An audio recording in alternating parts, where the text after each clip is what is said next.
नमस्कार, मनीषा शर्मा और आप देख रहे हैं न्यूज 21 का स्पेशल सेगमेंट बयानवीर। राजनीति में सिर्फ शब्द या संवाद नहीं होते बल्कि हथियार होते हैं। कभी ये चुनावी समीकरणों को साधते हैं तो कभी विरोधियों पर तीखे वार करते हुए नजर आते हैं। तो आज बयानवीर में हम विश्लेषण करेंगे तीन बड़े दिग्गजों के बयानों का। अखिलेश यादव का पीडीए फार्मूला, पीएम मोदी का टीएमसी पर कड़ा प्रहार और अमित शाह का बंगाल की कानून व्यवस्था पर हमला। तो आइए देखते हैं कि किसने क्या कहा और उसके सियासी मायने आखिर क्या है। तो पहले बयान की ओर करेंगे जहां पर अखिलेश यादव ने जयपुर यानी कि राजस्थान की धरती से बयान दिया है। उन्होंने बयान दिया कि भाजपा के खिलाफ लड़ाई है और इस बार समुदाय भाजपा को हराने जा रहा है। समुदाय का मतलब है पीडीए। आइए पहले अखिलेश यादव का ये बयान सुन लेते हैं। भारतीय जनता पार्टी से मुकाबला है। इस बार उन्हें समुदाय हराने जा रहा है। इसीलिए विजन इंडिया के माध्यम से हार्मोनियस हेरिटेज का संदेश यही है कि उन्हें समुदाय हराने जा रहा है बीजेपी को। और समुदाय का मतलब हुआ पीडीए। जो हमारा पीडीए समुदाय है, इस बार भारतीय जनता पार्टी का मुकाबला करने जा रहा है। वहां खुशहाली, वहां भाईचारा, वहां विकास, वहां बराबरी, वहां एक दूसरे का सम्मान और एक दूसरे के प्रति सामंजस्य। यहाँ पर अखिलेश यादव 2027 के यूपी चुनावों के लिए अभी से पीडीए यानी कि पिछड़ा, दलित, अल्पसंख्यक को एक समुदाय के रूप में परिभाषित कर रहे हैं।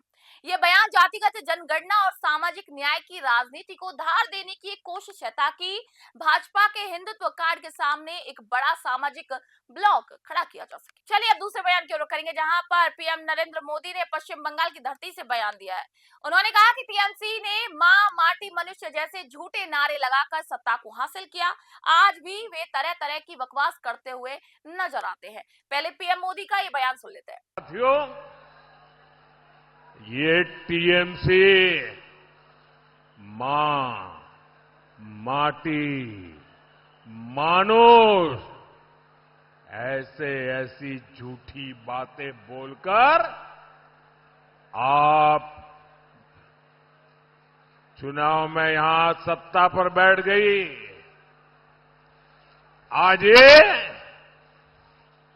दुनिया भर की उठपटांग बातें करती है, दिन रात हमें गालियां देती रहती है, झूठे दावे करती रहती है। लेकिन ये टीएमसी सरकार 15 साल से यहां बैठी है, 15 साल से। अरे 15 साल में क्या किया, जरा बंगाल की जनता को बताओ ना। बताते हैं क्या? क्या काम किया बताते हैं क्या? अब आप सोचिए, अगर 15 साल तक कुछ नहीं किया तो आगे 5 साल लेकर के कुछ पाओगे क्या? कुछ करेंगे क्या? और ज्यादा बर्बाद करेंगे कि नहीं करेंगे? इन्होंने बंगाल को कौन सा डेवलपमेंट मॉडल दिया है? साथियों, ये 15 साल की बात इसलिए नहीं करते क्योंकि तब टीएमसी का झूठ, टीएमसी का विश्वासघात, टीएमसी की दुर्नीति, ये कच्चा चिट्ठा खुल जाएगा। टीएमसी ने 15 साल में एक ही मॉडल डेवलप किया है। कौन सा मॉडल? यहां सिंडिकेट ही सरकार है और सरकार ही सिंडिकेट है। तो यहाँ पर पीएम मोदी सीधे तौर पर ममता बनर्जी के मूल तंत्र माँ, माटी, मनुष्य यानी कि एम पर प्रहार कर रहे हैं। ये हमला बंगाल की जनता को ये याद दिलाने के लिए है कि जिन वादों के साथ सरकार बनी थी वे जमीनी स्तर पर विफल रहे। बकवास जैसे कड़े शब्दों का इस्तेमाल टीएमसी की विश्वसनीयता पर चोट पहुंचाने के लिए किया गया है। चलिए अब आखिरी और तीसरे बयान की ओर करेंगे जहां पर पश्चिम बंगाल की धरती से अमित शाह ने बयान दिया। उन्होंने कहा कि आरजी कर की घटना ने दुनिया में बंगाल को शर्मसार किया। संदेश खाली में महिलाओं का शोषण होता रहा। ये घुसपैठिए यहाँ पर लगातार शोषण करते रहे। पहले गृह मंत्री अमित शाह का ये बयान सुन लेते हैं। आरजी कर की घटना ने पूरी दुनिया में बंगाल को शर्मसार किया और सालों तक संदेशखाली में ये तृणमूल कांग्रेस के गुंडे महिलाओं का शोषण करते रहे। एक घुसपैठिए महिलाओं का शोषण करते रहे। ममता बनर्जी आंख मूंद कर बैठी रही।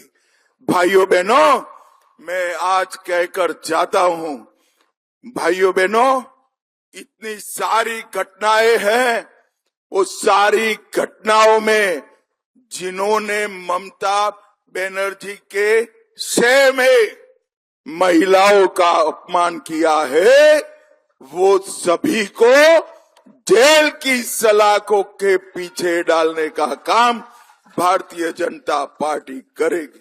तो यहाँ पर अमित शाह ने महिला सुरक्षा और घुसपैठ के मुद्दों को एक साथ जोड़ दिया। आरजी कर मामले और संदेश खाली का जिक्र करके गृह मंत्री बंगाल की कानून और व्यवस्था को यहाँ पर कटघरे में खड़ा कर रहे हैं।